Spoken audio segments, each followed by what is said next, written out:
ਉਹ ਜਿਸ ਤਰ੍ਹਾਂ ਨਾਰੋਵਾਲ ਜਾਂ ਸਿਆਲਕੋਟ ਵਾਲੀ ਸਾਈਡ 'ਤੇ ਕਿਸੇ ਬੰਦੇ ਨੂੰ ਮਾਮੂਲੀ ਜੀ ਬਿਮਾਰੀ ਵੀ ਹੋਏ ਨਾ ਤੇ ਉਹਦਾ ਸਿਆਲਕੋਟ ਜਾਂ ਨਾਰੋਵਾਲ 'ਚ ਇਲਾਜ ਨਾ ਹੋਵੇ ਤੇ ਘਰ ਵਾਲੇ ਉਹਨੂੰ ਗਲਤੀ ਨਾਲ ਲਾਹੌਰ ਲੈ ਜਾਣ ਨਾ, ਪਿੱਛੇ ਸਾਰੇ ਮੁਹੱਲੇ ਦੀਆਂ ਮਾਈਆਂ ਭਾਜੀ ਚਿੱਟੇ ਸੂਟ ਇਸਤਰੀ ਕਰਨ ਲੱਗ ਪੈਂਦੀਆਂ ਨੇ, ਕੋਈ ਉਹਨੂੰ ਲਾਹੌਰ ਲੈ ਗਏ ਜੇ, ਉਹਨੇ ਨਹੀਂ ਜੇ ਬਚਣਾ, ਲਾਹੌਰ ਲੈ ਗਏ ਜੇ।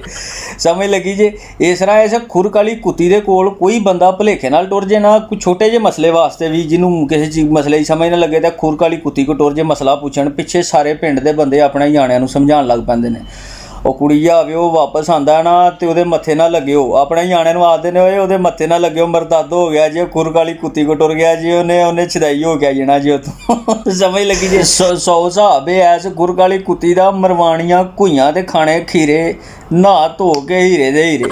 ਸਮਝ ਲੱਗੀ। ਤੇ ਇਹਦੇ ਸਟੂਡੈਂਟਾਂ ਵਾਸਤੇ ਅੱਜ ਦਾ ਪੈਗਾਮ ਹੈ, ਫਿੱਟ ਛੁਰੀ ਜਾਵੇ ਦਿਓ।